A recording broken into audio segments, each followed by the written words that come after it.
करण में जो बात दीपिका ने कही है उससे वो बहुत ट्रोल हो रही है। वैसे जो बात उसने कही है वो गलत नहीं है। अकॉर्डिंग टू हर जब वो रणबीर के साथ रिलेशनशिप में थी तब वो कमिटेड नहीं थी, मीन्स शी वॉज डेटिंग और looking other persons. May be उस टाइम उसको लगा होगा कि शायद उसको रणवीर से बेटर कोई मिल जाए, but end of the day उसको रणवीर ही अच्छा लगा और उसने प्रपोजल एक्सेप्ट करके शी गॉट मैरिड। ये एक सिंपल स्टेटमेंट है और यहाँ वो गलत नहीं है, लेकिन सिचुएशन के अकॉर्डिंग अपना स्टेटमेंट बदलना रॉन्ग है। आज वो रणबीर के साथ है तो ये सब बोल रही है, लेकिन अगर आपने दीपिका की ओल्ड इंटरव्यूज देखे हैं तो उसमें शी सेज रणबीर कपूर की चीटिंग की वजह से वो डिप्रेशन में चली गई थी। 2010 में दीपिका ने रणबीर के ऊपर चीटिंग एलिगेशंस लगाए और उस पूरी सिचुएशन को डिप्रेशन का नाम दिया। डिप्रेशन बहुत सारी सिचुएशन से होता है, एक ब्रेकअप से डिप्रेशन दीपिका इतनी भी कमज़ोर नहीं है। उस टाइम एक इंटरव्यू में रणबीर ने भी सेम बात बोली थी जो आज दीपिका ने कॉफी विद करण में बोली है। रणबीर ने उस टाइम कहा था कि वो कमिट नहीं कर सकता right now in any relationships, लेकिन तब रणबीर को एज अ चीटर का टैग मिल गया। रणबीर कैटरीना कैफ के साथ भी 6 इयर्स रिलेशनशिप में था और रणबीर ने कैट को भी चीट किया है, लेकिन कैट ने कभी भी रणबीर को ब्लेम नहीं किया और तमाशा की शूटिंग के दौरान दीपिका और रणबीर भी काफ़ी क्लोज थे। तमाशा 2015 में रिलीज हुई थी और तब Deepika was in relationship with Ranbir, तो तब it was okay to cheat Ranbir because अगर दीपिका करे देन इट्स फेयर और दूसरे करे तो it's cheating. Ranbir day one से ही दीपिका के लिए फील करता था और उसकी फीलिंग्स जेन्युइन भी लगती है, but this lady plays with all mind. See I am not saying Ranbir was right for cheating.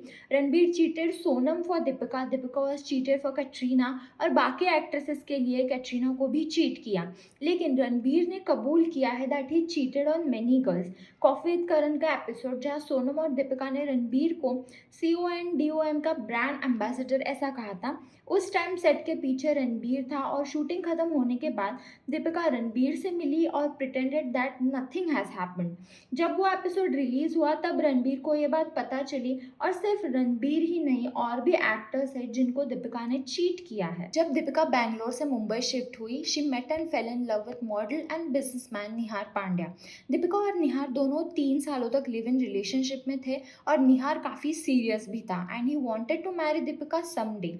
लेकिन जब वो रणबीर से मिली she cheated on Nihar. Ranbir एक बार मूवी की शूटिंग के लिए ऊटी गया था और तब दीपिका और निहार एक होटल में थे। जब रणबीर को ये बात पता चली तब निहार और उसके बीच फाइट्स हुए। एट दैट टाइम निहार को पता चला कि दीपिका वॉज डेटिंग रणबीर। जब दीपिका रणबीर को डेट कर रही थी तब सेम टाइम वो एक बार युवराज से मिलने भी गई थी। उस टाइम धोनी और Yuvraj both had crush on Deepika, but friendship की वजह से MS Dhoni didn't date Deepika and Yuvraj started dating Deepika. Yuvraj और दीपिका बहुत सारे इवेंट्स में स्पॉट किए थे, लेकिन दोनों ने अपनी रिलेशनशिप खत्म कर दी। वैसे ब्रेकअप दीपिका ने किया था because she found Yuvraj positive और युवराज उसके प्रोफेशनल लाइफ में इंटरफेयर कर रहा था, ऐसा स्टेटमेंट दीपिका ने दिया था। लेकिन युवराज ने कहा she moved on for another person और वो उसकी चॉइस है। उस टाइम युवराज भी दीपिका पर एलिगेशंस लगा सकता था बट उसने ऐसा नहीं किया। एक वुमन कितने भी रिलेशंस रख सकती है, उसमें कोई प्रॉब्लम नहीं है, लेकिन यहाँ दीपिका सिचुएशन के अकॉर्डिंग अपना स्टेटमेंट चेंज करती है। पहले कुछ बोला था और अब कुछ अलग है। इंटरव्यू में दीपिका ने कहा था रणबीर के ब्रेकअप के बाद for me sex is just not about physically, there are emotions involve. I have never cheated when I am in a relationship. If I am going to be fooling around why would I be in a relationship. और अभी 2023 का कुछ अलग ही statement है। दीपिका की PR team वैसे बहुत smart है, उस टाइम भी उन्होंने इस ब्रेकअप सिचुएशन को अपनी तरफ कर लिया था और अब कुछ आर्टिकल्स और वीडियो सोशल मीडिया पर डाल रहे हैं टू क्लियर हर इमेज। वैसे आपको क्या लगता है दीपिका के स्टेटमेंट के बारे में, मुझे कमेंट बॉक्स में ज़रूर बताइएगा।